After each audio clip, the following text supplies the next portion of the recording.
धन्यकार जी महापुरुषों, बहुत ही सुंदर विचार और बहुत ही सुंदर संदेश एक विशेष टॉपिक के साथ महापुरुषों दास निवेदन कर रहा है कि अगर आपने अभी तक चैनल को सब्सक्राइब नहीं किया है तो चैनल को सब्सक्राइब कर दीजिए और बेल आइकन भी प्रेस कर दीजिए। महापुरुषों, हर विश्वास हर किसी के ऊपर नहीं कर सकते, लेकिन जब बात प्रभु के ऊपर विश्वास की आती है तो प्रभु ही एक ऐसे हैं जिनके ऊपर हम पूर्णतः विश्वास कर सकते हैं। परंतु ये भी इतना आसान नहीं है, क्योंकि हम कह तो देते हैं कि हमें प्रभु के ऊपर विश्वास है, लेकिन जब जीवन में कोई मुश्किल परिस्थिति आती है तो वही हमारी परीक्षा की घड़ी होती है। वही समय होता है कि हम अपना सब कुछ इस निरंकार के ऊपर छोड़ दें।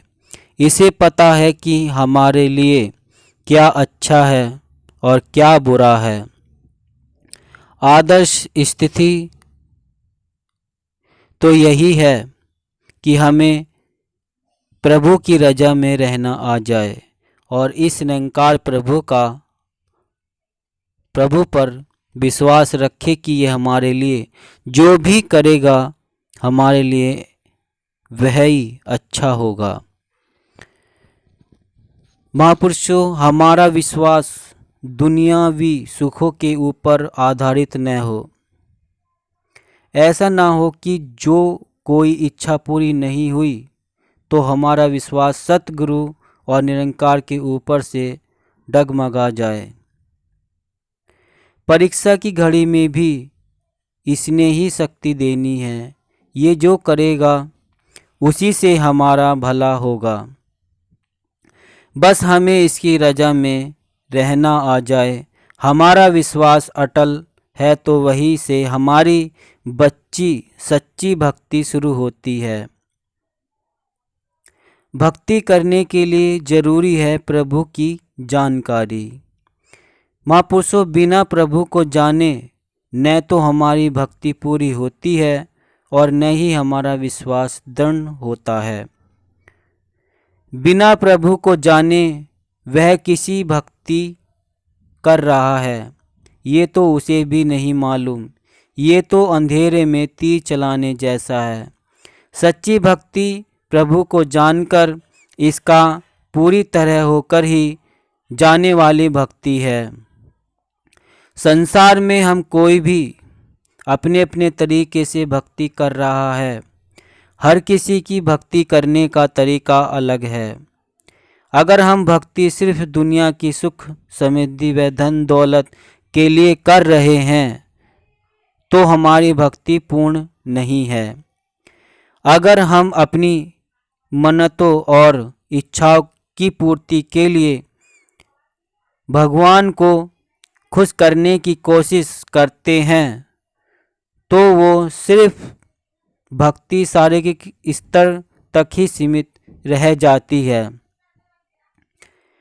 हमें भक्ति आत्मिक स्तर पर करनी है। ऐसी भक्ति जिसका दुनिया की वस्तुओं और शारीरिक सुखों से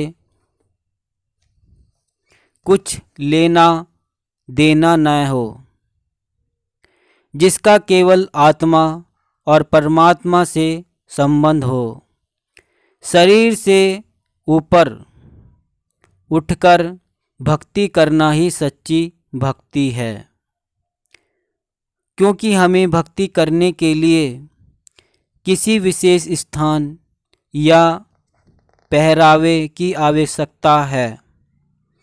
निश्चित रूप से जब हमारा संबंध परमात्मा से सुमिरन के रूप में बन जाता है तो हम कहीं भी और कभी भी इसकी भक्ति कर सकते हैं। बस इसका हर समय एहसास बना रहना चाहिए कि ये परमात्मा हर समय हमारे अंग संग है और हम जो भी अच्छे बुरे काम कर रहे हैं ये सब कुछ देख रहा है। अगर ऐसा होगा तो हमारे कर्म भी अच्छे होंगे और हमारी भक्ति भी हर श्वास में होगी।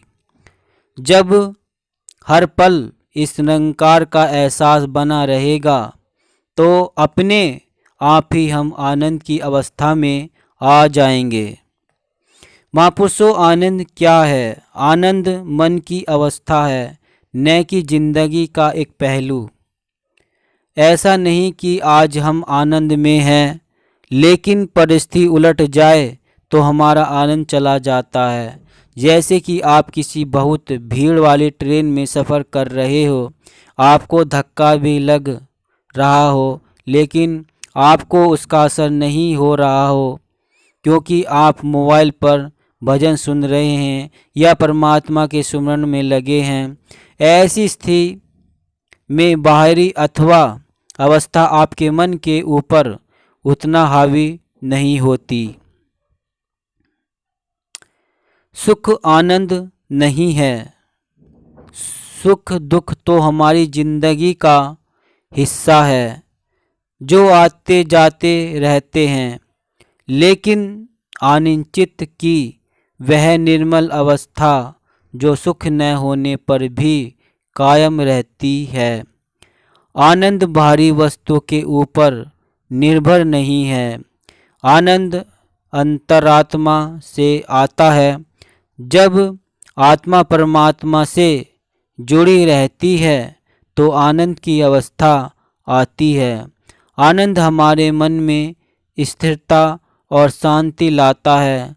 जब हमें प्रभु की जानकारी है, इस पर हमारा विश्वास है, तो हमारी भक्ति भी होगी और हम आनंद की अवस्था में भी रहेंगे।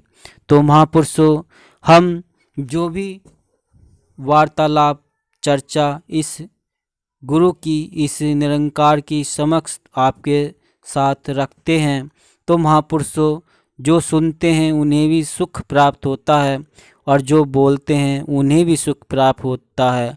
लेकिन जो सुनकर अपने जीवन में अपना ले, ढाल ले और उन पर चले, तो महापुरुषों उनके वारे न्यारे होते हैं और उन्हें जीवन के, संसार के सारे सुख भी प्राप्त होते हैं, क्योंकि गुरु की कृपा उनके ऊपर बरसात के रूप की तरह उन पर बरसती है और वे दुनिया के सारे सुख में अपना जीवन ही व्यतीत करते हैं।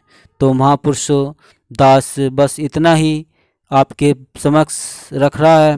महापुरुषों, दास निवेदन कर रहा है कि आपने चैनल को सब्सक्राइब नहीं किया है तो संदेश निरंकारी का चैनल को सब्सक्राइब कर दीजिए और बेल आइकन भी प्रेस कर दीजिए। महापुरुषों, दास मनीष फिर मिलता हूँ एक और अगली वीडियो में। तब तक के लिए आप सभी के चरणों में दास का प्यार भरा धन्य निरंकार जी।